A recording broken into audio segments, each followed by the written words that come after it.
Hola, buenas tardes. Esta edición de Diálogos Constituyentes, que transmitimos cada semana con el auspicio del movimiento Asamblea Constituyente, abordará los orígenes y consecuencias del enorme aluvión que tuvo lugar en el Cajón del Maipo el sábado 30 de enero, que sepultó viviendas y caminos y que realmente cruza tres variables. Por un lado, lo señalamos en el título de convocatoria, está la voracidad del gran capital que no duda en depredar lo que hace algunos siglos fue un bosque nativo. Luego, el servilismo de las autoridades que en los últimos años se ha prestado para favorecer esta explotación de nuestros bienes comunes en beneficio de capitales extranjeros, de la gran minería del norte, etcétera. Y el tercer factor, que para nosotros es el más relevante por su actualidad, la enorme solidaridad humana que se generó, la presencia ahí del Cabildo, de la Asamblea Territorial, las redes de autoayuda, de cooperación, de toda la ciudadanía por encima de discrepancias políticas o de otro tipo. De manera que estamos en presencia de un acontecimiento de gran magnitud. No es el único, hubo muchos otros, según lo vamos a ver en el transcurso de este foro, y probablemente habrá que lamentar unos cuantos más a futuro. De manera que vamos a entrar en materia, pero si me permiten nuestros observadores, auditores de este programa, es justo que antes de partir con el debate mismo de hoy, hagamos un alto para rendir nuestro homenaje al joven Francisco Martínez Romero, artista radicado en Panguipulli, que fue asesinado por un carabinero de la guarnición de esa comuna, que no hace más que seguir la pauta de sus altos mandos, ¿no? Y de esta forma de terrorismo que se le ha inoculado a la fuerza pública para, en lugar de ser un amigo en su camino, es un portador del terrorismo de Estado. Una manera de tener amedrentado a todo un pueblo, porque no ha sido el único crimen que tenemos que lamentar y son muchos más. Y claro, tendremos que hacer la solidaridad con la familia de Francisco Martínez, a quien enviamos nuestro pésame, y la solidaridad con el pueblo de Panguipulli, porque pudo haber sido cualquier trabajador, cualquier persona modesta, honesta, como lo era Francisco Martínez, quien pudo haber sido asesinado por este carabinero. De manera que, dicho este paréntesis, retomamos este foro, esta conversación, para referirnos específicamente a lo que nos interesa, que es la participación de nuestro invitado, Juan Pablo Orrego Silva, presidente de la organización Ecosistemas, magíster en estudios del medio ambiente, profesor, investigador, músico y activista, autor de numerosos artículos y publicaciones, galardonado con el Premio Ambiental Goldman en el año 1997, y es lo que se conoce popularmente como el Premio Nobel Alternativo en 1998, por su desempeño como fundador y coordinador del Grupo de Acción por el Biobío. Este programa, como ocurre todos los sábados, se está transmitiendo por las redes de Facebook, MOV Asamblea Constituyente, Asamblea Constituyente Región del Maule, Capacitación Ciudadana, Fuerza de Bases, por la red de Instagram, MOV Asamblea Constituyente, y por el correo, para los contactos, para la correspondencia, correo electrónico movassambleaconstituyente@gmail.com. Entonces invitamos a nuestros televidentes, a quienes nos escuchan, nos ven en los 5 continentes, a que una vez que escuchen la ponencia de Juan Pablo Orrego, puedan enviarnos sus preguntas a este Facebook, al MOB Asamblea Constituyente, y procesará esta información entonces Jocelyn Carozzi, que está a cargo de la moderación. Quisiera hacer un particular reconocimiento al equipo de producción de este programa, a Jaime, a Itairé, a Isabel Barra y a la misma Jocelyn, que actuará como moderadora procesando las preguntas del público. Bueno, creo que están hechas todas las presentaciones y ahora entramos con Juan Pablo. Si tú nos pudieras introducir en el tema, Juan Pablo, aparte de la noticia de lo que ocurrió el sábado pasado, de ese aluvión, qué es lo que explica, de dónde viene y cómo sería posible que la acción ciudadana de las instituciones del Estado y de los movimientos sociales pudiera evitar que en lo sucesivo se generen este tipo de fenómenos que tanto afectan y tanto dolor han producido a tanta gente. Adelante, estimado Juan Pablo. Sí, bueno, muchas gracias por la invitación. Buenas tardes a todos. Les estoy hablando desde San Alfonso, en el Cajón del Maipo, que sucede que es quizás el poblado más afectado de todo el Cajón del Maipo, junto con Melocotón, pero de hecho San Alfonso es el más afectado. También San José de Maipo. Hay casas dañadas y hay impactos, pero este es el pueblo más afectado. Yo quería decir, fíjense, como para empezar, que la verdad es que siempre ha sido audaz vivir en Chile.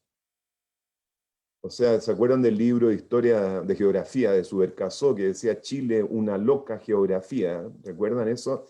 Lo que pasa es que Chile es un país, bueno, para todos los chilenos que están escuchando es obvio, pero vivimos en un país de 150 kilómetros de ancho promedio, es una franja largo de 4.000 kilómetros, nuestro territorio continental, digamos.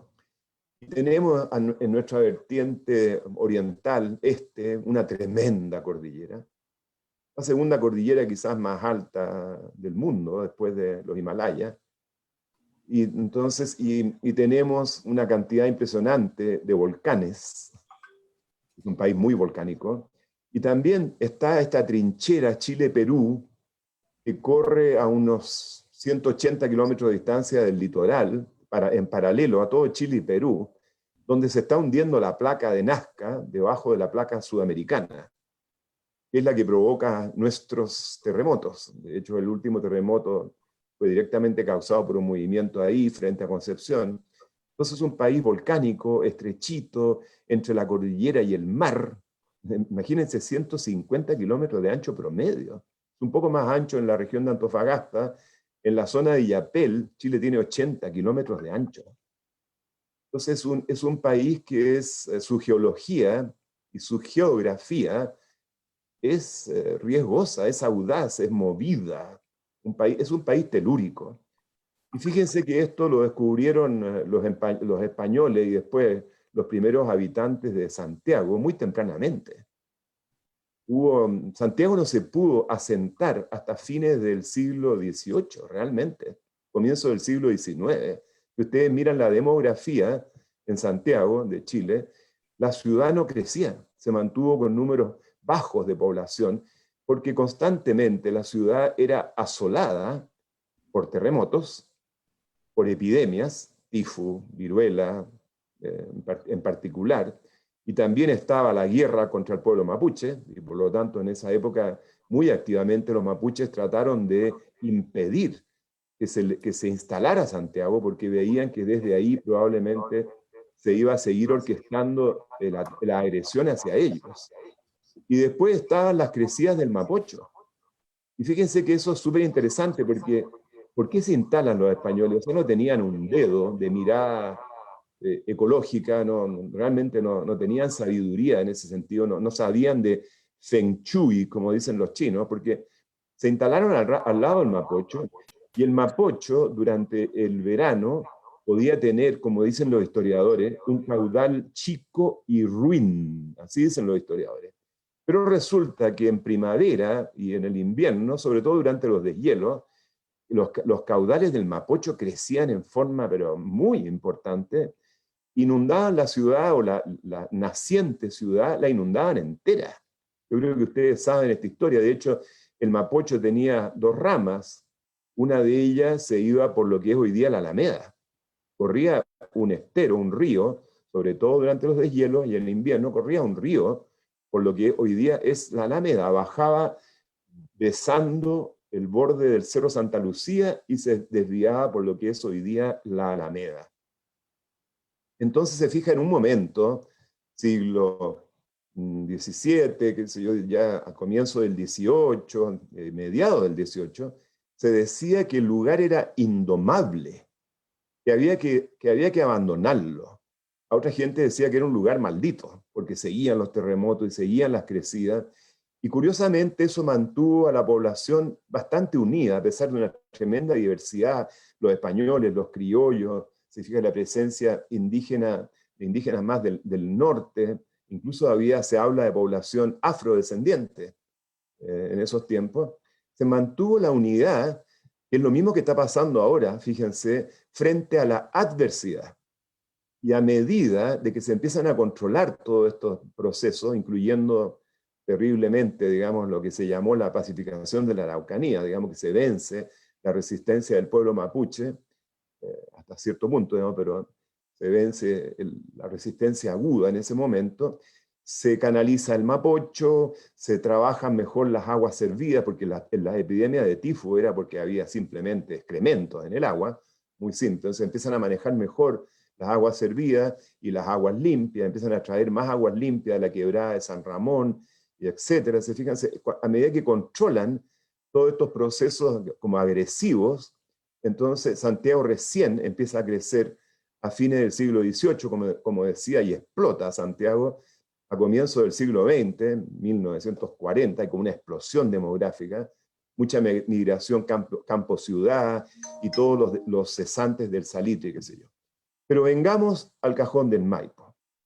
Fíjense que desde que llegan los españoles a la cuenca, y hay que recordar que yo creo que es súper importante esto, no es para odiar a nadie, tenemos que entender la historia no para odiar a nadie, sino para tratar de aprender las lecciones y no repetir errores, pero desde que llegan los invasores, los conquistadores, los españoles, empiezan a destruir el Cajón del Maipo. Lo digo literalmente. Se empieza a deforestar en forma salvaje, y de hecho, el Cajón del Maipo, porque fíjense que desde la época de la llegada de los españoles, es bien terrible lo que voy a decir, hasta el día de hoy, las autoridades y los empresarios y etcétera no han visto la importancia de la cuenca del Maipo. Es algo absolutamente extraordinario. Es una ceguera que tiene que ver, por supuesto, con el lucro y los negocios. Y fíjense que la impronta del Cajón del Maipo es minera, totalmente minera. De hecho, Ambrosio O'Higgins funda San José de Maipo en 1792, la villa de San José de Maipo, para darle apoyo a la minería, puntualmente a la minería de plata, que había muchas minas, y después se instala la minería del cobre, o sea, extractivismo, desde muy temprano. Fíjense qué loco. Y lo que sucede, se fijan que hablamos del Cajón del Maipo, con sus tres principales subcuencas, el río Colorado, el río Yeso, el río Volcán. ¿Qué es lo que es al final el Cajón del Maipo si lo vemos entero, con estos tres subcuencas que les acabo de mencionar? Esta es la cabecera de la cuenca del río Maipo, que sirve y abastece de agua de riego y agua potable y muchas cosas más, recreación, aire, etcétera, a toda la región metropolitana de Chile, a toda la región metropolitana de Santiago. Entonces se produce desde muy temprano una deforestación brutal. Aquí donde estamos nosotros, donde estoy yo hablándole en este momento, San Alfonso, a fondo de valle, esto era bosque, como tú dijiste, Gustavo, esto eran bosques tupidos, umbrosos, de quillayes inmensos, de peumos inmensos, de litres, de boyenes, una cantidad de especies, ¿se fijan? ¿Y qué pasó? Que cortaron todo eso para leña, para construir casas, para las vigas de las minas, para sostener las minas, los piques de las minas, y sobre todo, que es una metáfora bastante fuerte, para hacer carbón, porque todo funcionaba a carbón. Todas las máquinas, los aserraderos, las locomotoras, incluso Santiago tenía tempranamente un sistema de alumbrado a gas de carbón. Imagínense estos bosques maravillosos que nos daban todo, agua, ¿no es cierto? Los bosques mantienen los ciclos hidrológicos. Estos bosques fueron en gran medida convertidos en carbón. Quedan relictos de estos bosques. Justamente en el Valle del Colorado, donde hay una alerta ahora de aluvión por un atasco que se ha producido con los otros aluviones en el río Colorado. En el Canelo hay relictos de bosque primario nativo con árboles inmensos. Son relictos, son pedacitos, así se fijan. Entonces, lo que yo quería, te fijas, sobre todo apuntar, porque creo que es la lección que tenemos que aprender de una vez por todas, esto de no ver la importancia, yo estaba diciendo, de lo que es la cabecera de la cuenca. Esto es la cabecera de la cuenca del río Maipo. Y yo puedo decir lo siguiente, que toda el agua de una cuenca proviene de su cabecera. Y en este país, desde Arica a Punta Arenas, y que es un dato que hay que manejar, los ríos, no, perdón, de Arica a la región de los ríos, la región de los lagos, me fui demasiado lejos, desde Arica hasta la región de los ríos, región de los lagos, el río San Pedro, los ríos chilenos se están muriendo, queridos y queridas, están muriendo. Son ríos agonizantes.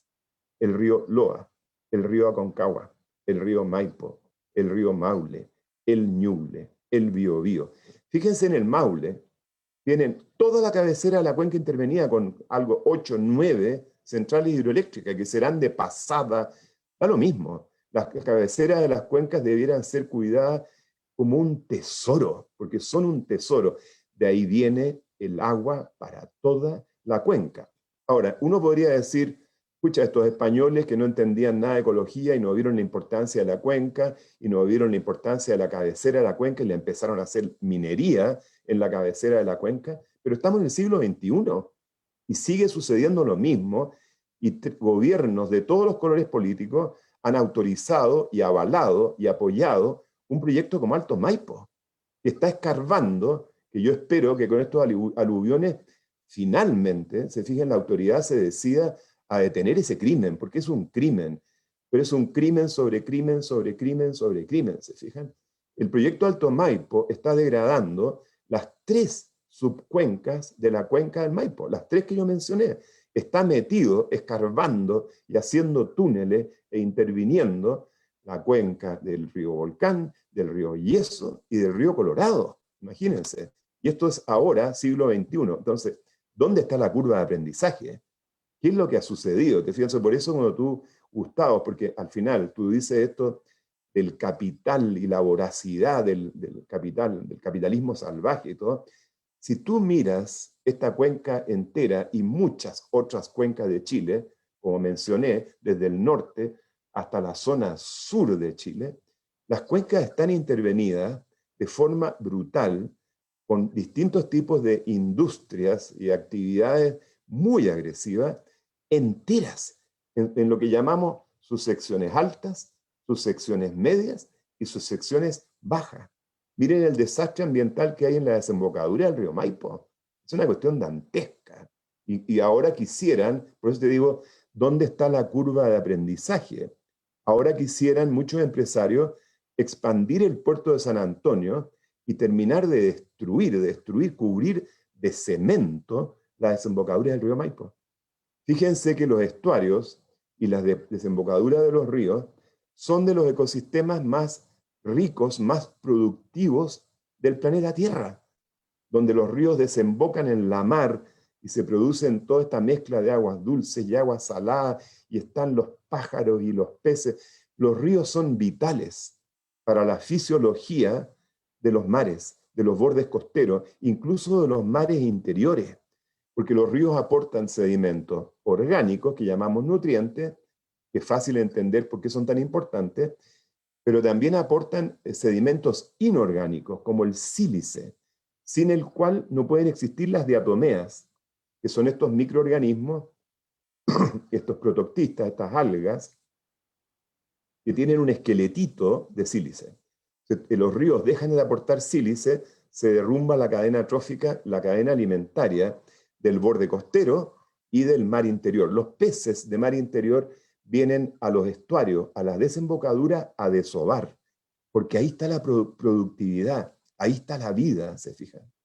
Entonces, realmente lo que estamos siendo testigos, te fijas, hoy día, con este fenómeno aluvional, es un proceso histórico, y que yo lo remonto directamente a los españoles y los ingleses, que son los que llegaron a este territorio. Los españoles son más visibles, pero los ingleses, de hecho, pasan piola, pero fueron totalmente instrumentales los ingleses en provocar la guerra del Pacífico para tener control del salitre, porque el salitre es muy rico en nitrógeno, que lo necesitaban para hacer pólvora y hacer bombas, literalmente para poder hacer más guerra y más imperialismo y más conquista. Los ingleses pasan piola, y de hecho los ingleses también se metieron por el extremo sur, a Tierra del Fuego y Patagonia Sur y Norte, con el tema de las ovejas.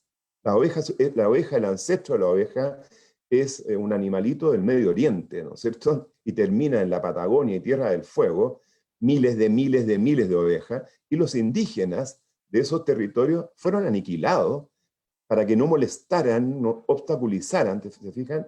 La crianza de ovejas. ¿Y esas ovejas para qué estaban ahí? Para producir lana, para que fuera exportada a Inglaterra, para la industria textil de Inglaterra. Esa es la realidad. Bueno, pero se fijan, estos ingleses y estos españoles que conocemos mejor, digamos, venían a estos territorios a saquear. Literalmente, esto no es sequía, es saqueo. Y Chile se quedó pegado con el paradigma del saqueo, que hoy día llamamos extractivismo, neocolonial, etc. Pero es el paradigma del saqueo que se expresa en Chile hoy día en la megaminería, en la pesca industrial, que incluye el arrastre, que es una cosa bárbara realmente, las plantaciones de pino y eucalipto, las plantaciones agroindustriales de los millonarios de la Sociedad Nacional de Agricultura, etcétera, y la salmonicultura. Se fijan, se quedó Chile pegado en el paradigma del saqueo. Y ahí estamos, se fijan. Y no es solamente esta cuenca que está sufriendo, que ha sufrido estos impactos. Entonces, lo que ha pasado, se fijan, en la cuenca del Maipo, volvamos específicamente, esta cuenca ha sido deforestada, agredida, intervenida, fragilizada. Fíjense, nada más que una actividad, la famosa extracción de áridos.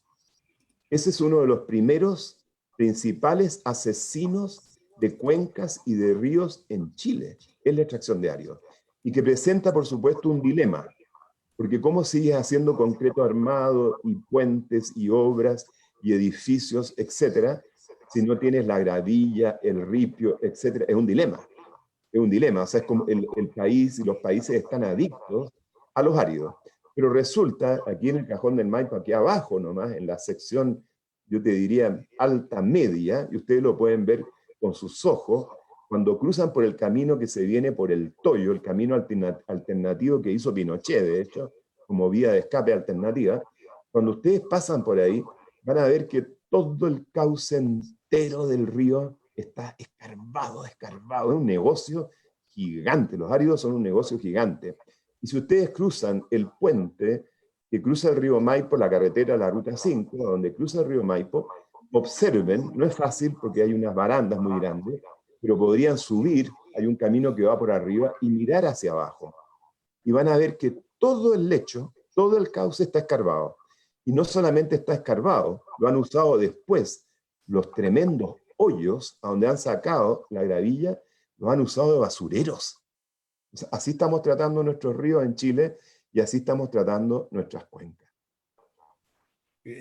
Bueno, eso efectivamente, Juan Pablo, nos da una visión de conjunto de que no es solo un aluvión de un día sábado en San Alfonso y Melocotón, es un botón más de muestra de una tragedia que se prolonga por siglos y que tiene que ver con la voracidad del capital, en primer lugar, español, ¿verdad? Que vinieron a saquear porque no vinieron a evangelizar ni mucho menos, Luego, en el siglo XIX, la voracidad del capital inglés que vino directo a la minería, ¿no?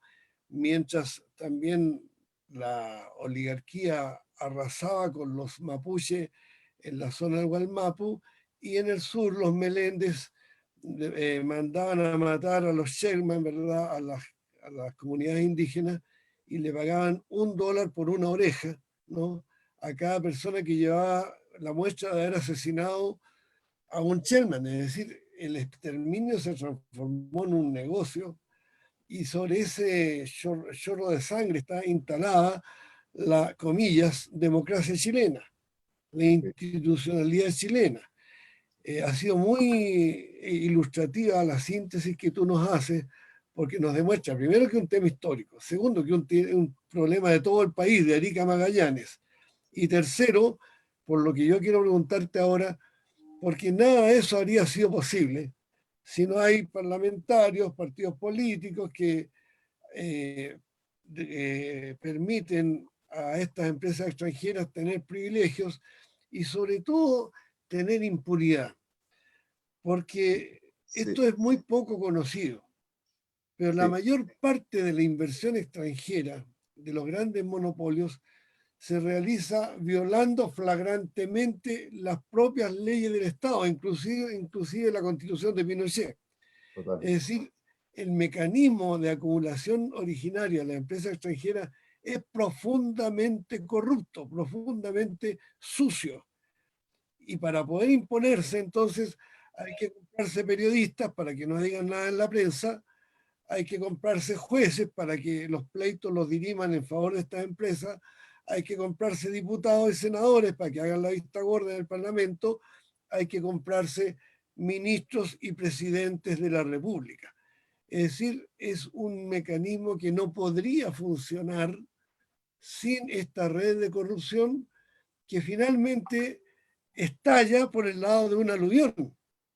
Pero el aluvión viene después de toda esta enorme cantidad de abusos de potencias extranjeras sobre un país cuya élite política es subordinada y ha transformado a Chile en un país neocolonial. Por O eso sea, te llevo entonces a este segundo tema, que es cómo ocurrió esta entrada de Luxig en el negocio ahí de AES Gener, y cómo la AES Gener entonces utilizó las presiones vía Departamento de Estado, vía embajadas, para lograr la complicidad de las autoridades de gobierno. Delante yo señalaba que fue el ex ministro de Economía, Ricardo Lagos, quien fue el gerente general precisamente de Gener. Entonces, si tú pudieras referirte a esta parte de cómo se movió el poder político para hacer posible la depredación del Cajón del Maipo. mira, la verdad es que tú sabes que yo llevo 30 años de activista defensor de ríos y cuencas y de los derechos de las poblaciones locales. ¿Te acuerdas? O sea, el caso del Biobío, que es bien trágico. Ahí está la juventud levantándose, Pehuenche, levantándose una vez más, pero el Biobío lo que se hizo ahí fue criminal.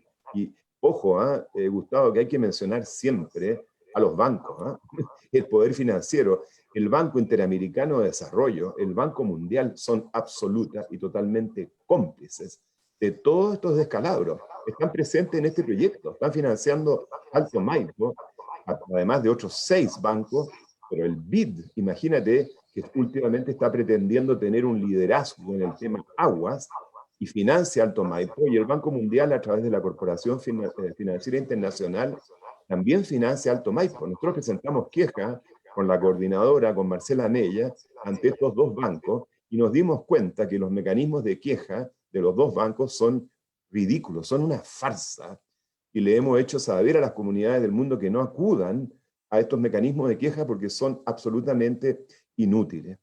Bueno, pero volviendo, te fijas, son los bancos, a mí me produce, te juro, tiritones toda esta historia.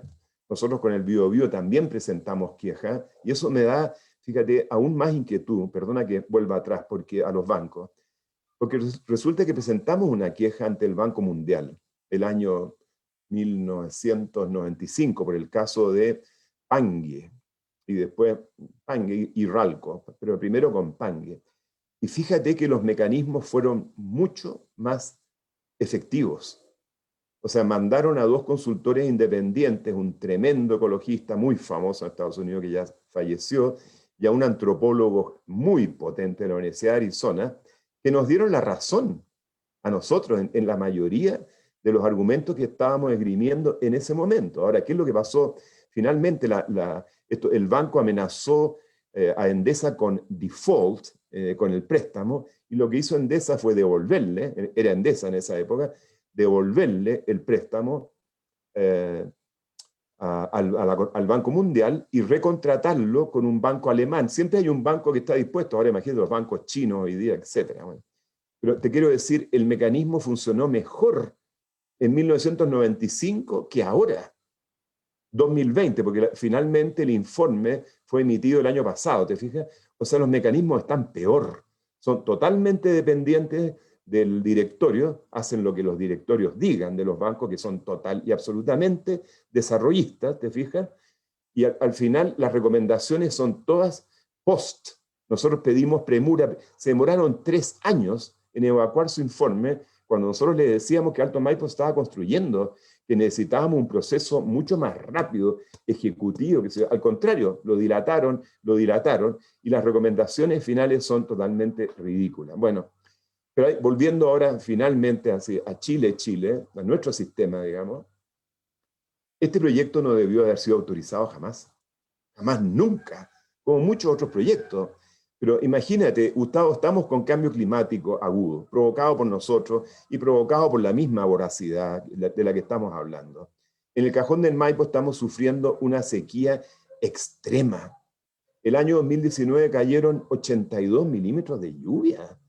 Este año está pasando algo extraño, y de hecho es extraño, porque están habiendo todos estos eventos, incluso como friki, como dicen los gringos, ¿te fijas? Eventos climáticos extremos, como esto que acaba de ocurrir ahora, que cayó una cantidad de agua en 4 días totalmente extraordinaria. Entonces, el clima está totalmente desordenado. Entonces, ¿cómo es posible en la cuenca que abastece de agua potable y de riego a toda la región metropolitana, cuando estamos siendo afectados por cambio climático, por mega sequía, por eventos climáticos extremos, los gobiernos de Chile, porque ha pasado a través de 2 gobiernos de Bachelet, 2 gobiernos, o sea, de todo el espectro político y 2 de Piñera, se autorice a una empresa norteamericana, a Esgener, para que intervenga y degrade la cuenca entera? Es algo totalmente surrealista, es extraordinario. Entonces, ¿cómo se autorizó finalmente Alto Maipo? Puro tráfico de influencia y puro lobby político, incluyendo la embajada norteamericana. Yo no tengo la menor duda, porque resulta que otro banco que prestó plata para Alto Maipo es el OPIC, Overseas Private Investment Corporation, que es directamente un banco que da seguros a proyectos riesgosos norteamericanos en el extranjero, o sea, fuera de Estados Unidos. Cuando está metido el OPIC, el OPIC es un banco del Estado norteamericano. Está metido aquí el gobierno norteamericano en este proyecto. Cuando sucede una cosa así, ya sucedió con Campiche, tú sabes, en Puchuncaví, en Tara, con una termoeléctrica, las embajadas al final son ventanas de negocio. Lo que hacen es promover negocios de sus países en nuestros países.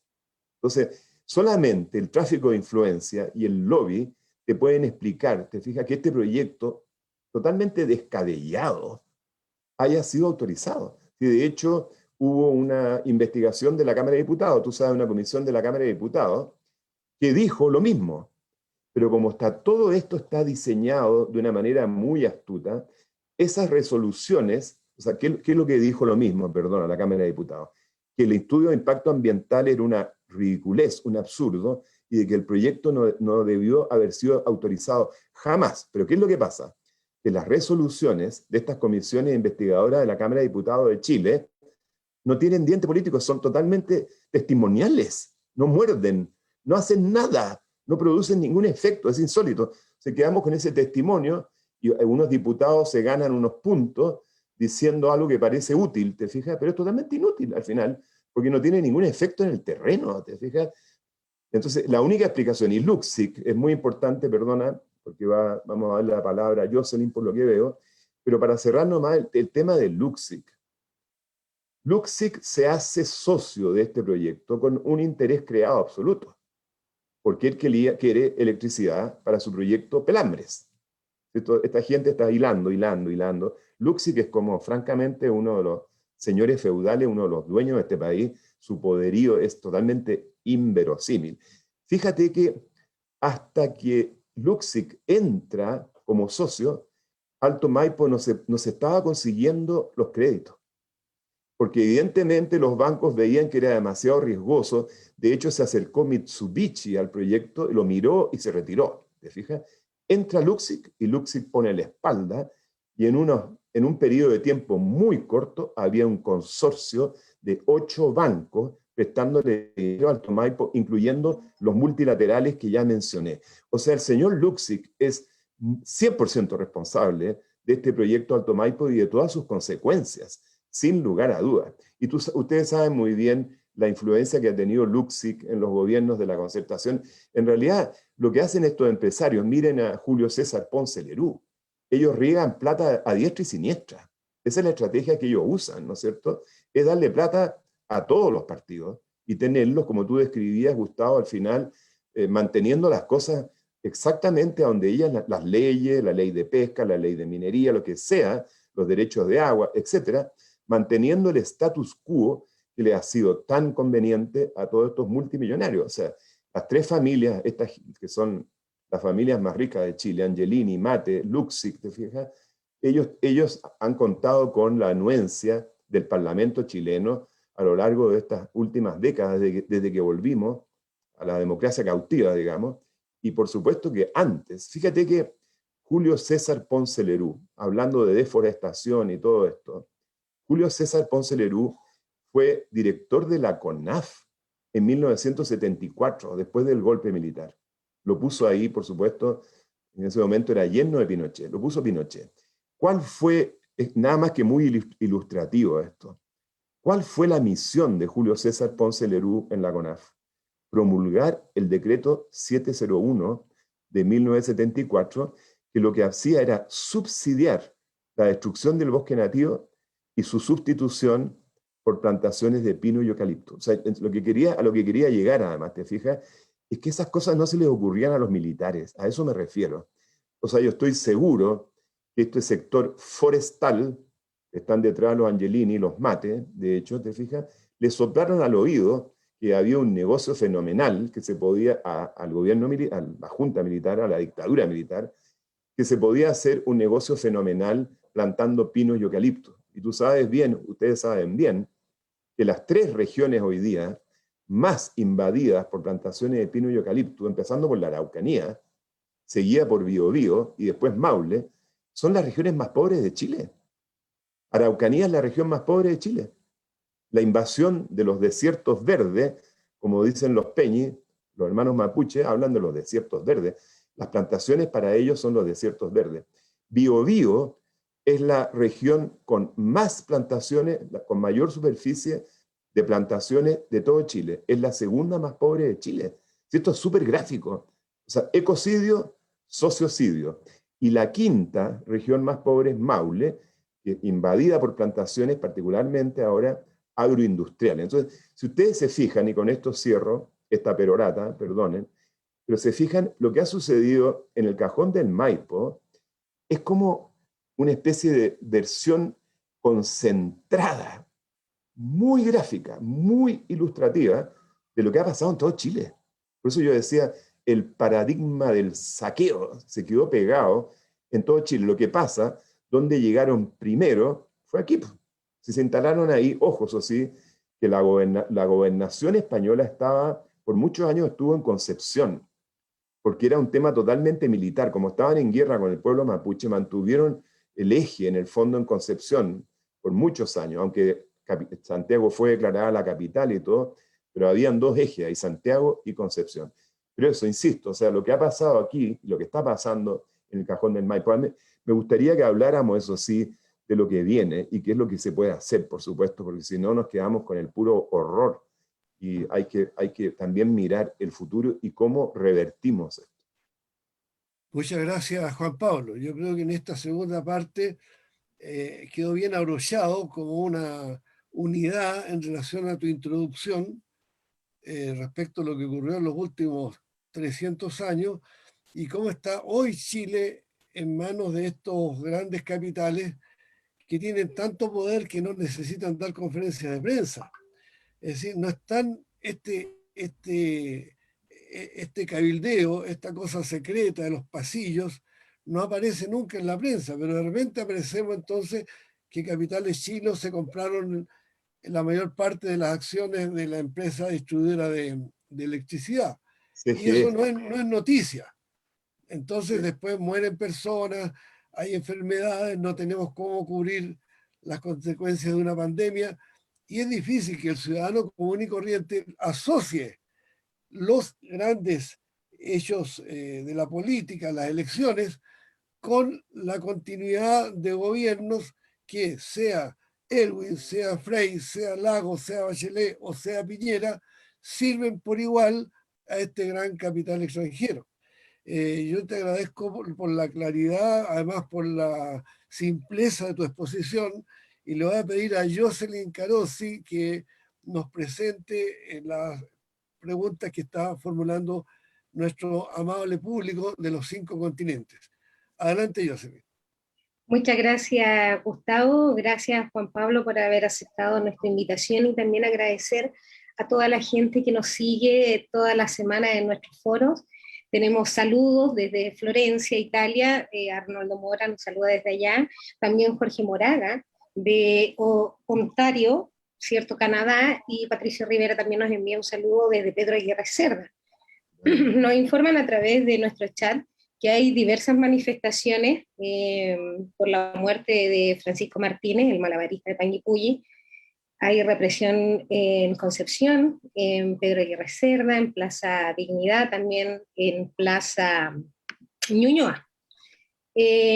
También tenemos algunos comentarios de algunos amigos acá que nos señalan, por ejemplo, Ángel Smith nos dice que, bueno, nos saluda a los panelistas y dice que en los ríos, el robo descarado de agua de los ríos, la destrucción de los humedales con rellenos absurdos, la contaminación de nuestros ríos, lagos y mar con la empresa salmonera son solo un ejemplo, y sin mencionar lo que quieren con el río de San Pedro.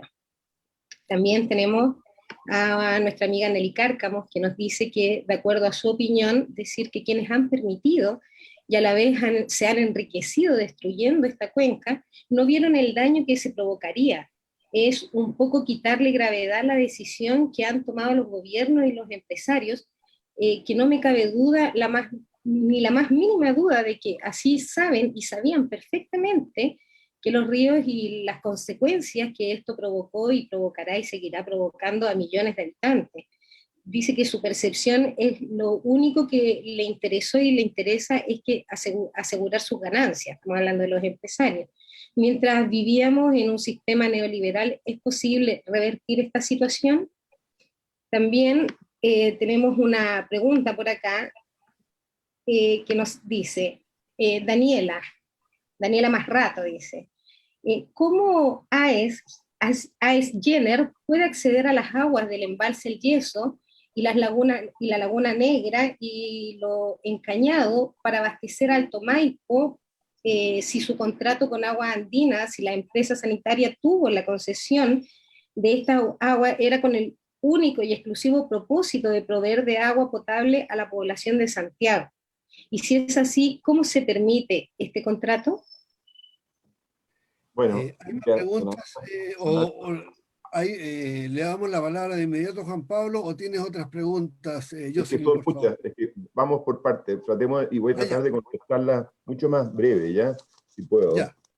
No, es que se me olvidó decir que Luxit dejó de ser, acuérdense, socio de AES Jenner, porque la campaña se enfocó en él, y que fue una decisión estratégica, ¿se fijan?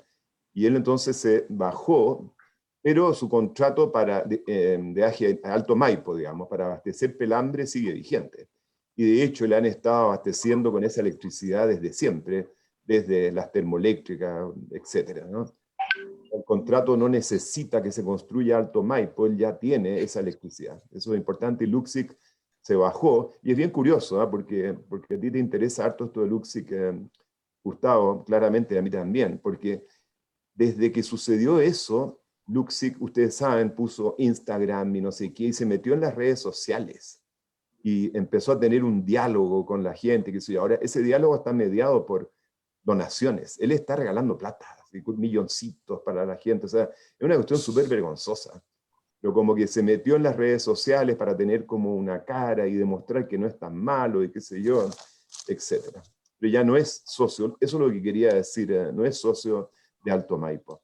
Mira, lo que menciona una persona ahí que no logré tomar su nombre, por supuesto que no lo mencioné los áridos, hay 9 hidroeléctricas ya en esta cuenca, de hecho, de pasada, 9, pero las extracciones son brutales.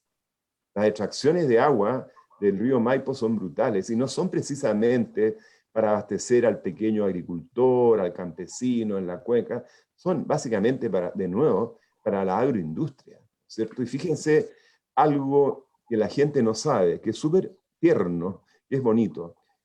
A la altura de las vertientes nace el canal San Carlos. Es un canal muy antiguo, ¿eh? Porque se dieron cuenta, desarrollaron mucha agricultura por los lados del Mapocho y la vertiente en el fondo norte del río Maipo. Se desarrolló históricamente mucha agricultura. Y se dieron cuenta que el Mapocho iba a ir fallando ya con la deforestación, con las extracciones, iba a seguir disminuyendo esa agua. Y vieron la necesidad de llevarle agua del Maipo, que es su madre o padre del río Mapocho, y le sacan casi todo el caudal del río Maipo. A veces tú pasas por ahí ese mismo cruce en vertiente en la obra, y el río Maipo hacia abajo no tiene agua, es pura arena y puras piedras, porque acaban de capturarle todo el agua por el canal San Carlos, que desemboca en el Mapocho en la infame torre de ahí de Paulman, ¿no es cierto?, el Costanera Center. Pero poca gente se da cuenta que el Mapocho, fíjense que el Mapocho, la cuenca alta del Mapocho, está declarada agotada desde 1983. Y está la minera ahí, la disputada, y está metido los bronces de Anglo American, y les quería hacer un alcance respecto a eso. Se fija, esa cuenca está extremadamente intervenida, y el Mapocho en verano, ustedes lo pueden ver con sus ojos, prácticamente ya no corre. Entonces reviven el Mapocho con agua del Maipo, le sacan una cantidad, no sé en este momento exactamente el caudal que maneja el canal San Carlos, pero es un caudal enorme, porque el Mapocho irriga con aguas del Maipo hasta Curacaví. Esto es súper interesante, o sea, muy importante tenerlo en mente para darle gracias al río Maipo. El sistema circulatorio que se abre con las aguas del río Maipo cubre toda la región metropolitana entera, pasa para el otro lado, hacia Quilicura, al otro lado de la pirámide, y llega, como decía recién, hasta la Curacaví, pero no precisamente para abastecer a pequeños campesinos, vuelvo a decirlo, sino la agroindustria. Entonces, esas extracciones, por supuesto, que le merman el agua. El otro día me avisaron que en la desembocadura estaban llegando 2 metros cúbicos de agua en la desembocadura del río Maipo. Ahora tiene que haber aumentado mucho con estas últimas lluvias, pero es una merma total porque le sacan toda el agua al río Maipo prácticamente en la sección media, se la roban, fíjate, la redirigen para otras partes. Respecto del tema de cómo puede ser de que se le permita a Alto Maipo usar las aguas de los encañados, yo lo encuentro extraordinario. El embalse del Yeso y la Laguna Negra, resulta que tenemos una empresa sanitaria que se llama Aguas Andinas, que es controlada por una empresa francesa que se llama GDF Suez. Y aquí volvemos al tema, Gustavo. O sea, una empresa francesa es dueña, entre comillas, del agua de todo Santiago, como el 80% del agua de todo Santiago. ¿Qué les parece? Una empresa francesa. Bueno, y esta empresa, Aguas Andinas, que técnicamente es buena, es eficaz. O sea, yo me maravillo de que la gente abra sus llaves en todos los edificios y todas las casas en todo Santiago y salga agua. Me maravillo. Tienen 15.000, escúchenme, kilómetros de cañería. Es una cuestión histórica. Gran parte de eso lo heredó Aguas Andinas, ¿no es cierto? No lo levantó Aguas Andinas. Se levantó originalmente con dinero fiscales, estatales, digamos. Pero lo que quería decir, técnicamente es una empresa que cumple con su rol, digamos. Otra cosa es que está usufructuando, cobrando tarifas carísimas por un bien natural que no le pertenece. Ese es otro tema. Bueno, ¿y qué es lo que hizo entonces Aguas Andinas? Originalmente fue opositora frontal, pública, al proyecto Alto Maipo. Y dijo que Alto Maipo iba a poner en riesgo el agua de riego y potable de toda la región metropolitana. ¿Qué es lo que hizo AEGENER? Que es una práctica habitual de AEGENER, y la utilizó también con los canalistas, que también eran opositores, ha apagado esa resistencia con dinero. Entonces le arrendó por sumas millonarias el agua más pura de toda la cuenca del Maipo, esas tres, sobre todo en los Encañados y Laguna Negra, el hierro, lagunas naturales, que tienen las aguas más cristalinas de toda la cuenca, porque el embalse del Yeso es un embalse artificial, con aguas muy a menudo, con sedimento y qué sé yo, pero le arrendó estos bienes nacionales de uso público, según el Código de Agua de 1981, a AEGENER para la operación de su central Alto Maipo. Es extraordinario. Hay demandas nuestras de la coordinadora, de la sociedad civil, y todavía no se puede, recién le acaban de pegar unos ajustes al contrato en que dicen que siempre van a priorizar el abastecimiento de agua, por supuesto, para Santiago versus el negocio hidroeléctrico. Pero como decía la persona que está escuchando, muy bien, la empresa Aguas Andinas tiene un solo giro: proveer agua potable y saneamiento, ¿no es cierto? Y hoy día está involucrada en un proyecto hidroeléctrico. Lo extraordinario de esto, y yo realmente creo que hay que ponerle el dedo al Estado de Chile, al Parlamento chileno, a los legisladores. Aquí hay una desidia, pero histórica, que cuesta como ponerle calificativo a la desidia de las autoridades y de los legisladores. Porque es un abandono, o sea, es una entrega al gran capital, a las grandes empresas, a los multimillonarios, y una entrega que lo que ha significado es que este país está transformado en un país de sacrificio entero, en que la población de Chile está sufriendo en forma terrible contaminación, eventos aluvionales, todo tipo de sufrimientos, ¿te fijas? Una carestía terrible, además este país son muchos fenómenos que van de la mano, digamos. Entonces, esta entrega de nuestro territorio al capital nacional, mega capital transnacional o extranjero, redunda directamente en el sufrimiento de la población. O sea, es un país de sacrificio. Cuando tú destripas el territorio, cuando los pilares de tu economía son la mega minería, la pesca industrial, las plantaciones de pino y eucalipto y las plantaciones agroindustriales y la salmonicultura industrial intensiva, te fijas, tú estás literalmente destripando, yo digo, el territorio, degradando el territorio. Cuando tú degradas el territorio, estás afectando directamente a la gente, a toda la población de este país, en toda la población de Arica a Punta Arenas a Magallanes, te fijas. Es una cuestión bastante terrible. Ahora, insisto, ¿qué es lo que hacemos? ¿Qué es lo que hacemos? Y aquí, fíjate, Gustavo, me voy a meter en tu tema para que tú me digas lo que tú quieras, ¿te fijas? Que a mí me preocupa, con el cambio de constitución, me preocupa mucho un punto. Que yo creo que, no sé, va a ser difícil instalar una constitución virtuosa, ecologista, feminista, indigenista, todo esto que queremos todos. No va a ser fácil, porque están ahí las hordas tratando de apoderarse del proceso. Esa convención constitucional está capturada, y la gente de la derecha lo dice abiertamente, y ellos tuvieron la estrategia de llevar una sola lista, porque ellos hacen la matemática simple, y metieron incluso a José Antonio Cast, con tal de estar todos juntos y con una sola lista. Nosotros nos desperdigamos en 70 listas, y qué sé yo, ¿te fijas? O sea, estamos enfrentando una situación en la convención muy difícil. Yo escuché al presidente de Renovación Nacional, Proens, hace meses, ya un par de meses, decir vamos a iniciar una campaña como nunca y nos vamos a unir como nunca, toda la derecha, ultraderecha y derecha, para asegurarnos de tener el 50+1 de los constituyentes. Así diciéndolo, pero abiertamente, ¿te fijas? Bueno, pero el tema es, imagínense que en 1 año y medio, 2 años, yo sé que se supone que menos, yo creo que va a ser más, lográramos tener una constitución más o menos decente con estos valores, no sé cómo lo vamos a hacer, pero bueno. A mí me preocupa, Gustavo, que una cosa es crear una constitución, que al final son un montón de palabras en un computador hoy día. Mira lo que pasó en Bolivia, lo que ha pasado en Ecuador, ¿te fijas? Lindas las constituciones, pero no cambian las cosas en el terreno.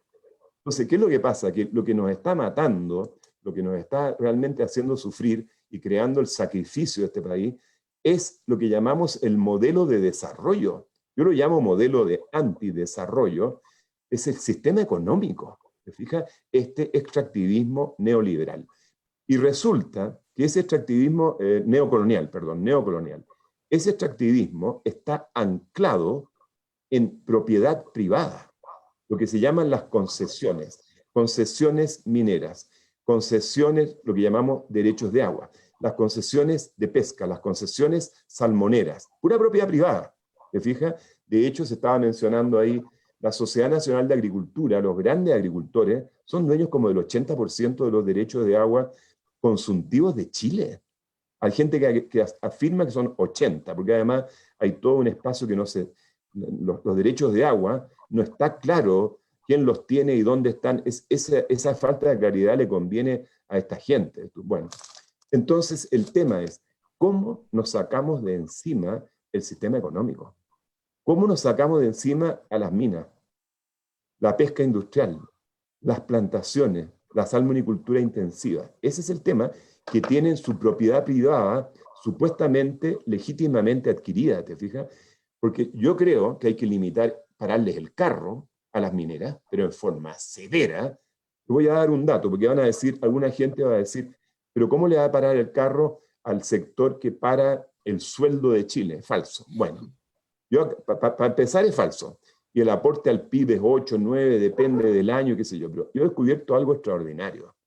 Tenemos 3 empresas europeas mineras metidas en Chile.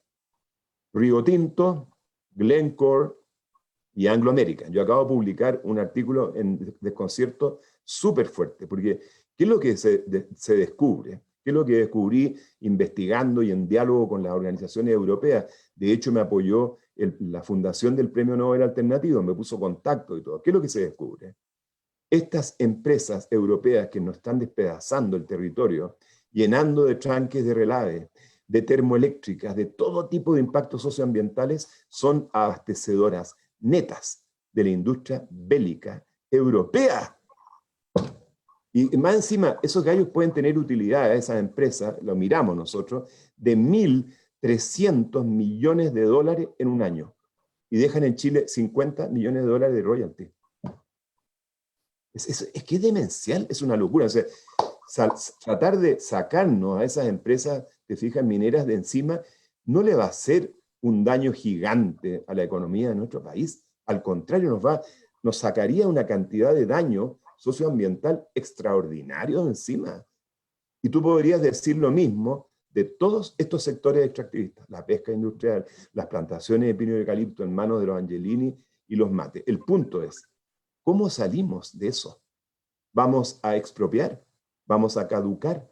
¿Vamos a derogar concesiones, toda esta propiedad privada? Para mí, ahí está el dilema que estamos enfrentando hoy día. Si no nos estamos contando un cuento, si no vemos esa realidad. Y, quiero perdona, referirme a ese punto. Nada más que para cerrar, yo soy pacifista. Yo soy totalmente pacifista. Lo siento, no creo en la violencia. Creo que la violencia es la peor idea que puede existir. Lo siento, pero es así. Y esto lo digo yo por experiencia, o sea, por todo lo que yo he aprendido. Entonces, ¿cómo hacemos sin recurrir a la violencia para deconstruir este modelito y este sistema económico? Por supuesto que tiene que haber una transición no corta. O sea, y tú podrías hacer un paralelo ahí respecto a esa transición, respecto a la ecología. O sea, nos ha tomado siglos este nivel de desequilibrio de la biosfera entera.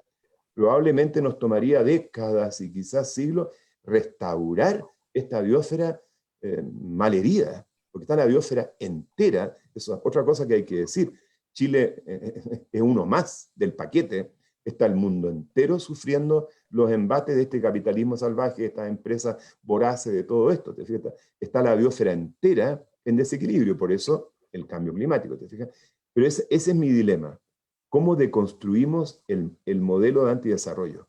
¿Cómo deconstruimos el sistema económico? ¿Te fijas? Más allá de, o sea, ¿cómo instalamos en la Constitución los mecanismos legales, constitucionales, para empezar esa deconstrucción? Esa es mi pregunta. Sí. Para referirme a ese tema que tú estabas consultándonos a nosotros, yo quisiera partir de la experiencia que ustedes mismos tuvieron ahí en el Cajón del Maipo, el tipo de resistencia social que se produjo, los cabildos que hubo, algunos de generación muy espontánea, que después fueron seguidos por otros cabildos que hubo en Pirque, en San José de Maipo, y que se mostraron en su potencialidad ahora mismo, el sábado, cuando vino el aluvión, la cantidad de gente que salió con sus palas, con sus instrumentos a apoyar a las familias que estaban en el barro, ¿no? ¿Qué expectativa tienes tú de la capacidad de unión de la ciudadanía en esta parte donde tú mismo vives, por encima de estas cuestiones que dividen estos partidos, estos candidatos y estas candidatitis que están ahí en la vitrina como una buena oferta, pero que en definitiva contribuyen a debilitar a la fuerza popular en los territorios? Bueno, de hecho, qué bueno que me digas eso, Gustavo, porque estamos desbordados de solidaridad. Es algo que toca el corazón, ¿eh? Es impresionante la solidaridad, la cantidad de ayuda que ha llegado. Es algo abismante, te juro, abismante. Yo estaba hablando con don Ricardo, nuestro almacenero, uno de los almaceneros, y el señor Ricardo me decía, tengo 30 voluntarios desde que ocurrió el aluvión al día siguiente, limpiándome la casa entera y todo el alrededor. La gente, te juro, con lágrimas en los ojos, está lleno de voluntarios, chicos y chicas. Y fíjate, Isabel y Jocelyn, algo que me ha impresionado harto, que muestra los cambios que están ocurriendo. Y por favor, escúchenme bien, no sé, no quiero sonar, o sea, machista ni un segundo.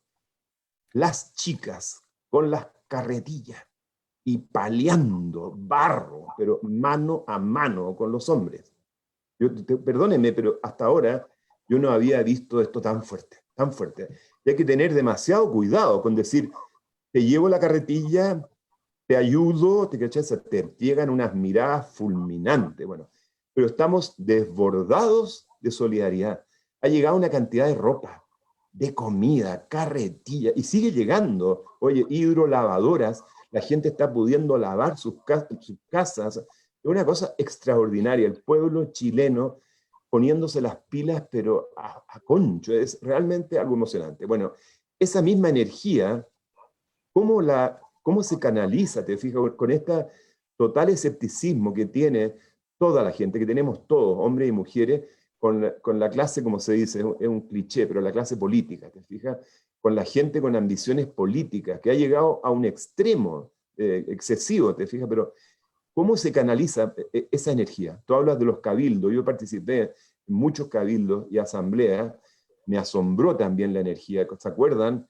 Antes de que empezara el estallido social, o como se llame, cuando uno cruzaba las poblaciones, yo fui a San Bernardo, y era tan emocionante ver a la gente sentada en las mesas de las plazas, de los parques, con una banderita chilena, conversando, debatiendo. Y al final, ¿qué es lo que se está haciendo ahí? ¿Y qué es lo que deberíamos seguir haciendo?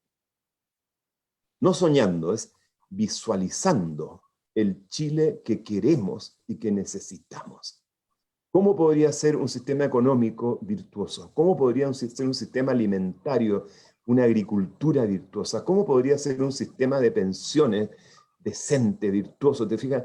Y yo creo que esto hay que construirlo, Gustavo, y Isabel y Jocelyn, hay que construirlo. O sea, los estudiantes, jóvenes abogados, jóvenes economistas, jóvenes arquitectos, ¿cómo podría ser una vivienda social, pero de verdad, te fijas, súper bien aislada, orientada, etcétera? Tenemos que tratar de visualizar ese país que todos los chilenos y chilenas necesitamos y queremos, porque la energía está ahí. Y yo lo veo con esto, con esta solidaridad extraordinaria. Fíjate que a veces esta solidaridad dura unos días. Yo veo hoy día la misma energía que desde el domingo pasado, la misma energía.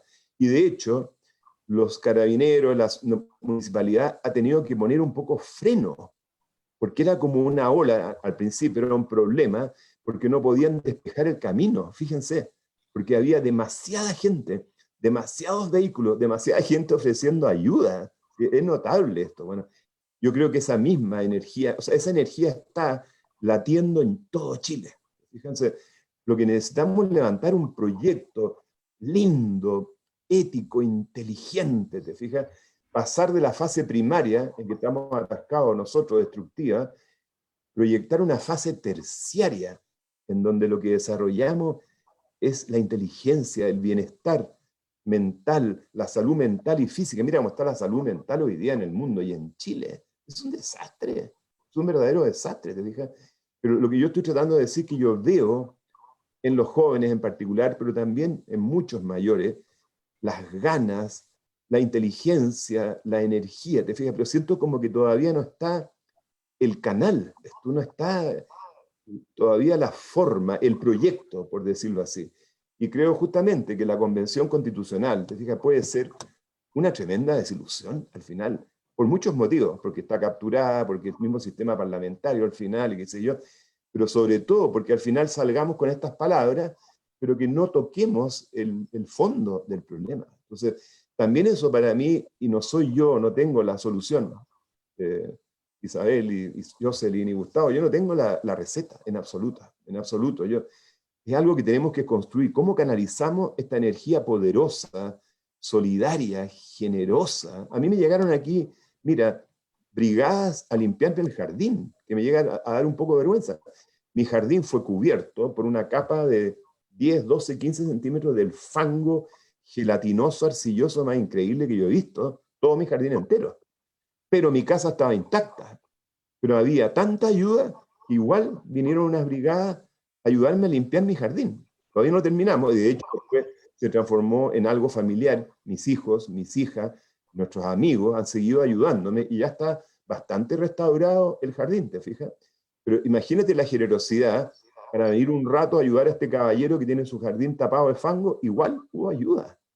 No, si esto es súper emocionante. O sea, ese espíritu de los chilenos y las chilenas es lo que tenemos que regalarle un proyecto, ¿te fijas? Para que, y una forma para canalizar toda esa energía para reconstruir este país. Hay que reconstruir Chile. Hay que recuperar el Estado. Hay que recuperar el Parlamento. Hay que recuperarlo todo y hay que regionalizar, por supuesto, y mil cosas más, pero eso. Bueno, en realidad hay que recuperar a Chile.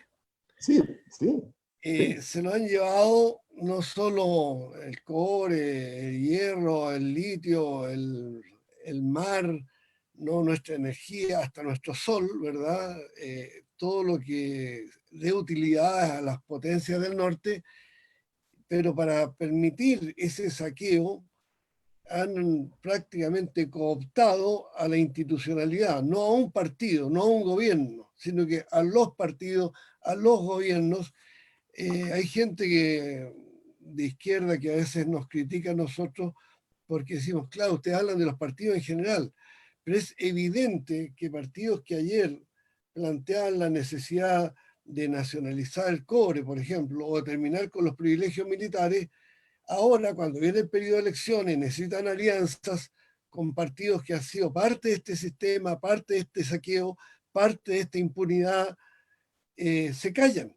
Es decir, guardan las banderas como la Asamblea Constituyente. Hubo un tiempo en que la Asamblea Constituyente era grito y plata, ¿no? Hubo un momento, el 11 de noviembre del año pasado, en que 14 partidos políticos que se dicen de oposición a Piñera suscribieron un documento exigiendo Asamblea Constituyente, ¿no?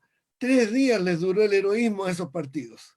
3 días se demoraron en darse la vuelta de carnero y aceptar esta manera de la élite empresarial internacional, parlamentaria, de dejar todo como está, de no cambiar el modelo económico y de hablar de una nueva constitución haciendo tabla rasa de lo que acaba de decirnos Juan Pablo Orrego.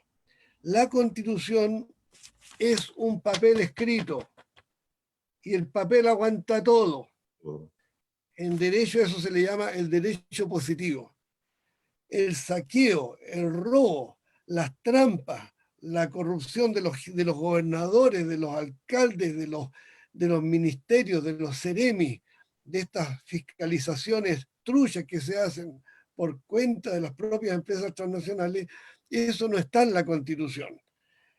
El poder fáctico que protege a ese carabinero que mató a nuestro hermano Francisco Martínez Romero en Panguipulli, ese poder fáctico opera por encima de la Constitución. Entonces, a partir de octubre del año pasado, era tan fuerte la presión por una asamblea constituyente que esta élite encontró la vieja receta del palo y la zanahoria. El palo disparando los ojos, 400 muchachos con ceguera total o parcial, muchachas violadas, asesinatos, tortura, ¿no? Y la zanahoria. ¿Cuál fue la zanahoria? Nueva constitución. La palabra nueva constitución la repetían por doquier, hasta las extremas derechas hablaban, sí, por supuesto, nueva constitución, porque ellos saben que el poder real opera por encima de la constitución, es un poder fáctico, es un poder transnacional que usa la constitución cuando les conviene y la atropellan cuando no les conviene. La única manera de impedir que la constitución sea un papel mojado, inútil, puesto en un cuadro ahí en la pared, es que exista un poder constituyente originario, un poder popular, la soberanía popular. Y lo que ha ocurrido en San José de Maipo, en San Alfonso, en el Melocotón, es la expresión de ese poder. Esta experiencia, esta solidaridad, aquellos que fueron a ayudarle al almacén de don Ricardo, que fueron a ayudarle a despejar el patio a Juan Pablo, son portadores de una sabiduría, de una nobleza, de una generosidad, de un espíritu patriótico que está por encima de la pequeñez sectaria de los partidos. A esas personas no se les puede pasar gato por liebre. El partido político puede levantar bellos principios, pero a la hora que viene otro partido que dice todo lo contrario, que apoyó la dictadura, que se hicieron ricos con Pinochet, y ahora entonces le ofrecen, mira, si tú te quedas callado con el cobre, si tú no vuelves a insistir en esto de las Fuerzas Armadas, que hay que democratizarlas, si tú olvídate de los derechos de los pueblos originarios, olvídate de los derechos de la mujer, no insistas tanto en las cuestiones ambientales, te vamos a regalar un senador, vas a poder elegir un diputado, vas a poder ser alcalde, vas a tener 3 ministerios de los 15 ministerios, vas a tener 20 embajadas de las 40 embajadas. Es decir, la oferta del botín del Estado hace que partidos manden al tallo de la basura sus principios y en aras de una ganancia pequeña, de un puesto en el Parlamento como concejales o como alcalde, sacrifiquen cualquier visión patriótica, cualquier visión republicana. La receta la diste tú mismo, Juan Pablo. Sí. Hay en el pueblo chileno una capacidad, una experiencia de organización en la base. Nosotros a eso le llamamos poder constituyente originario. Esa organización tiene que pesar más que la cúpula que se reunió el 15 de noviembre a las 3 de la mañana, que fue impuesta directamente desde las transnacionales del cobre, del gran capital financiero del norte, de las grandes empresas multinacionales del retail que controlan nuestra agua, nuestra energía. Esas empresas movieron a sus peones el 15 de noviembre y esos peones aceptaron un mecanismo para salir de esta crisis que lo controlan ellos mismos, los mismos que nos llevaron a esta crisis en los últimos 30 años y que anulan la voluntad del pueblo. La ley 21.200, con su porquería de sistema electoral que deja a los partidos, a las cúpulas santiaguinas, con la discapacidad capacidad discrecional de poner a quien quieren como delegado por Concepción, por Puerto Montt o por Punta Arenas. Ese mecanismo hecho entre gallo y medianoche, a espaldas del pueblo, está hecho precisamente para ignorar a los millones que salimos a la calle en octubre del 2019, para ignorar a los miles y miles que están en este momento sacando el barro en el cajón del Maipo, para ignorar al pueblo. Nosotros tenemos un camino: enaltecer el rol del pueblo, enaltecer la soberanía popular, el espíritu de unidad del pueblo, al carajo las diferencias puntuales de algunos preceptos, de algunos diagnósticos y de algunas interpretaciones ideológicas. Todo se puede discutir. Lo que no podemos discutir es si vamos a recuperar el cobre para Chile, que fue nacionalizado por el 100% del Parlamento en el año 71. Lo que no se puede discutir es que el agua está por encima de los intereses de las empresas extranjeras que la controlan y es de un bien de uso público y una prioridad para que los ciudadanos puedan sobrevivir. Nosotros tenemos que terminar con los secretismos. Todo lo que nos ha dicho Juan Pablo hoy día, que nos asombra porque nos hemos aprendido mucho esta noche, está en secreto, está en sordina. La prensa no habla nada de esto. Sin embargo, es una realidad abrumadora. Hay más de 120 zonas de sacrificio en Chile, donde muere gente, donde sufre gente, y la prensa santiaguina no dice nada. Lo que queda de prensa, porque ya el día de la tercera tuvo que cerrar, ¿no? Y ahora el único diario que sale todos los días en los kioscos en Chile es el Mercurio, ¿no? La dictadura de los medios de comunicación. Entonces, gracias a esa dictadura de los medios de comunicación, no se sabe la gente que está sufriendo allá en Caimanes, donde hay un tranque relave de Luxic que puede aplastar el pueblo, ¿no? en 10 minutos y morir miles de personas. No se sabe que en Petorca hay miles de personas que tienen que hacer sus necesidades en bolsas plásticas, ¿no? Porque se roba el agua la mafia que preside este señor Pérez Lloma, que fue precisamente que, como ministro del Interior, trajo a la CIA para reprimir a los mapuches, ¿no? Esta prensa tapa el escándalo que significa de que los incendios forestales son hechos prácticamente a piacere, digamos, a la carta de los intereses de las propias forestales que cobran seguros por ello. Que no se sabe que la pesca de agua dulce prácticamente está en extinción, que no se sabe que hay una terrible degradación de las cuencas y de los ecosistemas fluviales, y toda esa bella imagen que tenemos desde niños y desde niñas, cuando recién abrimos nuestros ojos, miramos a la cordillera, vimos el sol emerger desde los picos andinos nevados, esa que tenemos en la retina de nuestros ojos desde nuestra infancia, ese cielo azul, ese sol que ilumina, esa nieve y los ríos que llegan al mar. Eso prácticamente se está destruyendo, está quedando en la nada y está siendo capitalizado por voraces empresas transnacionales. Para proteger toda esa voracidad, todo ese saqueo, crearon un mecanismo tramposo que se llama Convención Constitucional.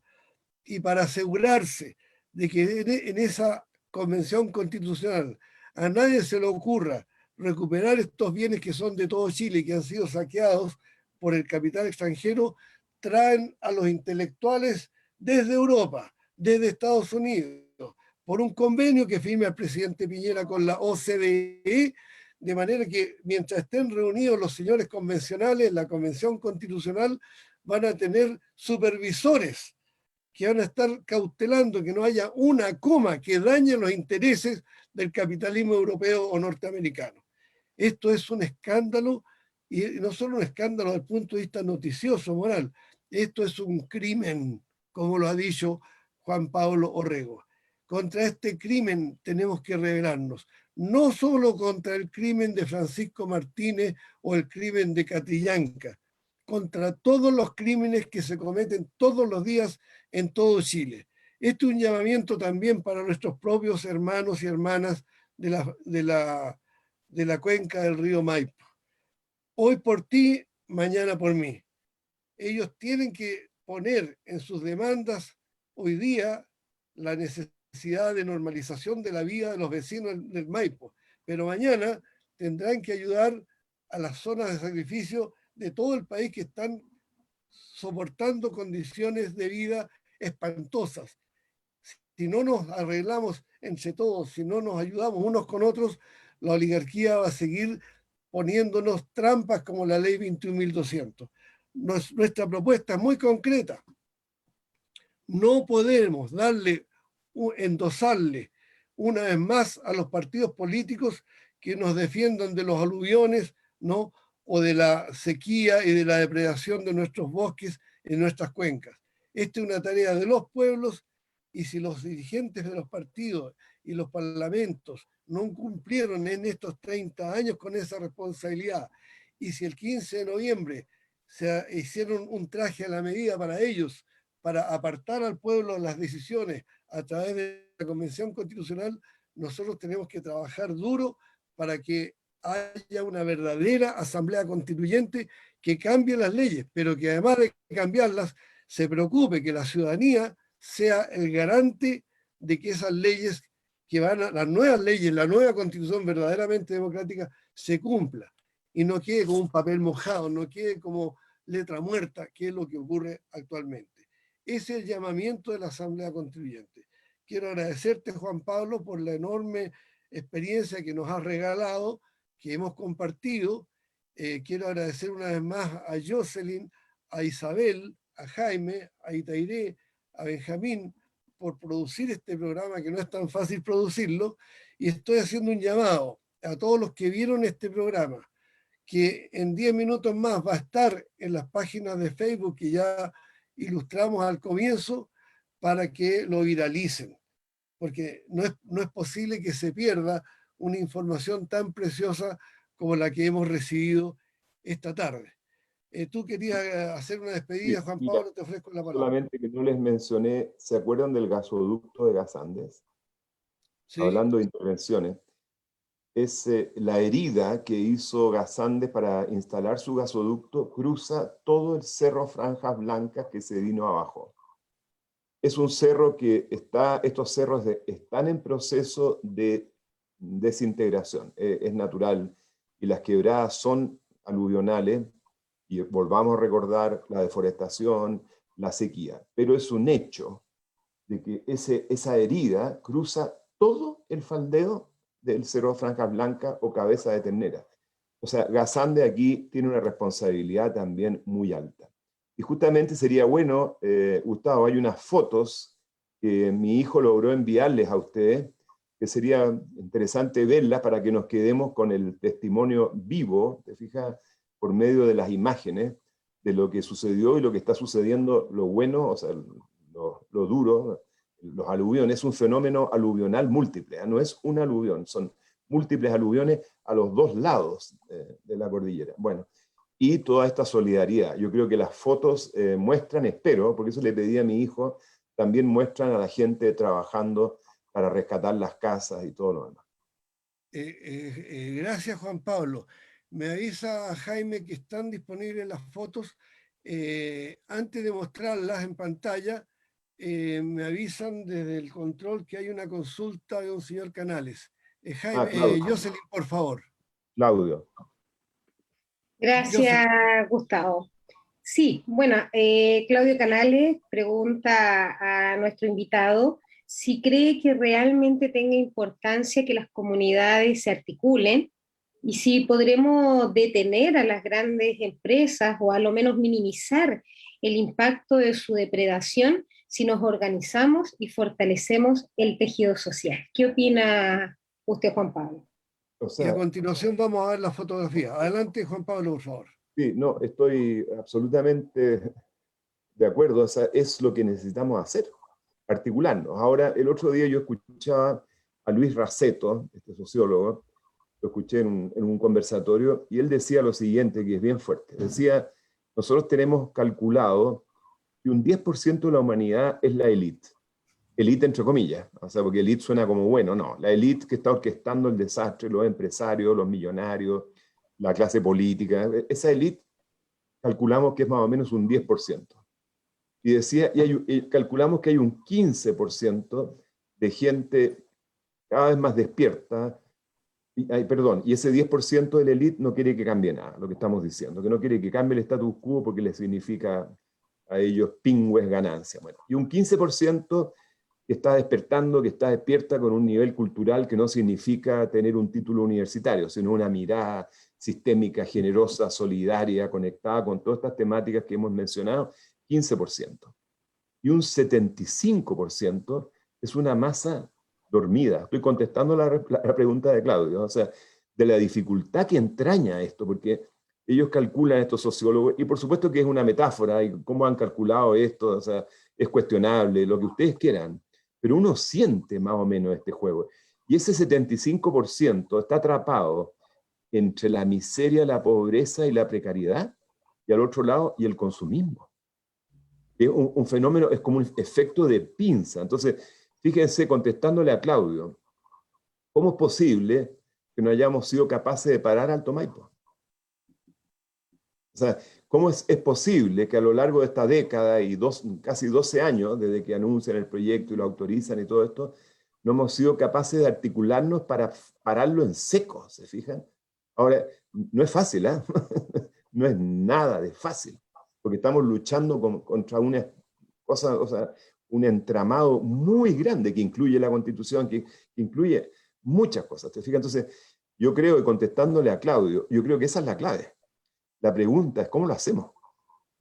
La pregunta es ¿cómo lo hacemos? ¿Cómo nos articulamos? ¿Te fijas? Y los liderazgos, estos políticos, están desprestigiados. O sea, tiene que haber una nueva manera de articulación, tiene que haber nuevas caras, nuevos discursos frescos, ¿te fijas?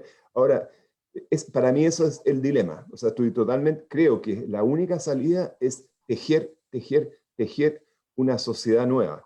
Y yo creo que ahí está exactamente todo el tema, este proceso asambleísta, de cabildos.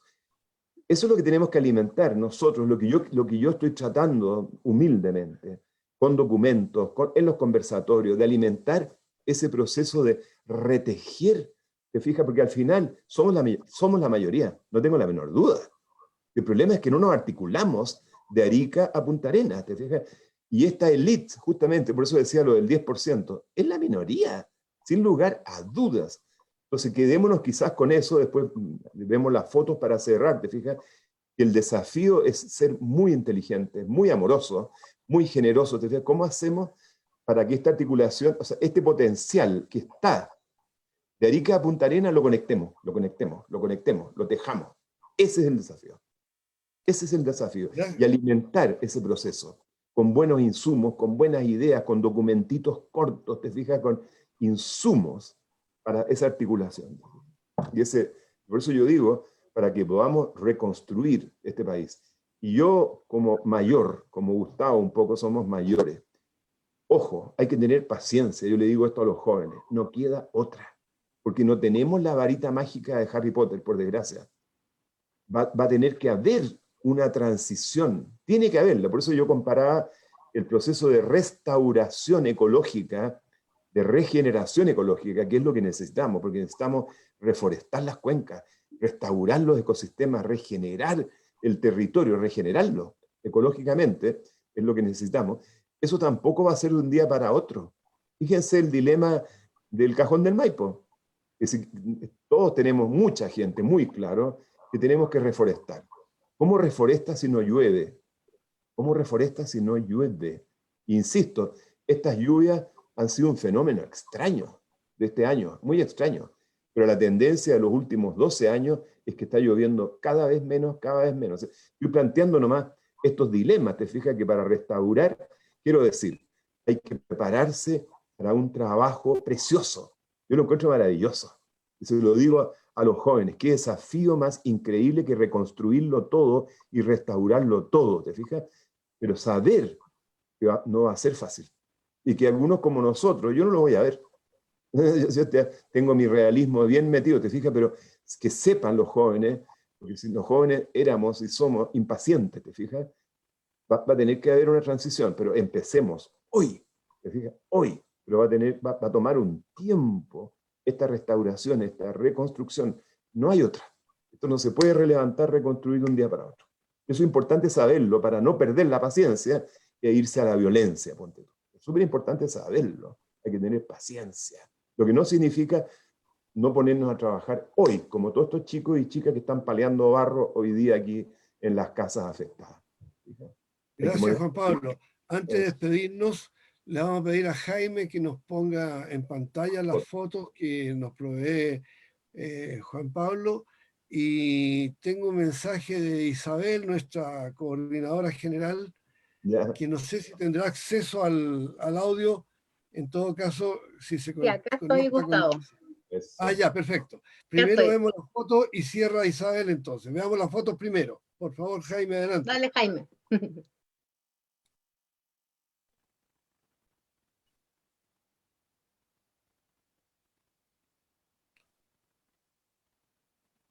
Estamos en tus manos, Jaime. Espero que funcione. Tiene que Te compartir. están mostrando las fotos, por si acaso. Ah, yo no las veo. ¿No las vamos a ver nosotros? Sí, la vamos a ver después, no se preocupen. Pero se están viendo en vivo. O sea, el público las está viendo. Las está viendo. Ah, ya. Lo que ves, Isabel. Bueno, es comunicar una información que nos está llegando en el chat, ya especialmente que se dice que se declara alerta en el cajón del Maipo por eventuales aluviones, por lo tanto se evacúan a 150 personas por desborde del río Colorado. Así que debido a esta información también esperamos que todos se encuentren bien, esperemos que todos tengan, tomen las medidas necesarias y mucha fuerza a toda la comunidad del Cajón del Maipo. Así que un abrazo para ellos. Adelante, Gustavo, antes de cierre. Ya, gracias Isabel, una vez más, por tu trabajo arduo de coordinación con Jocelyn, con Itairé, con Sebas, con Benja y con Jaime, perdón. Y le ofrezco la palabra para la despedida a Juan Pablo, para que vamos cerrando. Hemos estado 1 hora y media trabajando, creo que ha sido arduo, pero altamente pedagógico, y hago un llamado a todos los que nos vieron y escucharon para que viralicen este foro en todas sus redes. Juan Bien. Pablo tiene la palabra, 1 minuto de Nada más. despedida. Muchas gracias por la invitación y muchos saludos y cariño a todos los que están escuchando y todas las que están escuchando. Les estoy mostrando un libro que muy sincrónicamente acabamos de lanzar, que se llama Usos y Abusos, Humanidad en las Cuencas, Río Maipo, en que lo que hemos hecho, te fijas, es describir el estado y las problemáticas y también lineamientos de cuáles podrían ser las soluciones, te fijas, a estos problemas.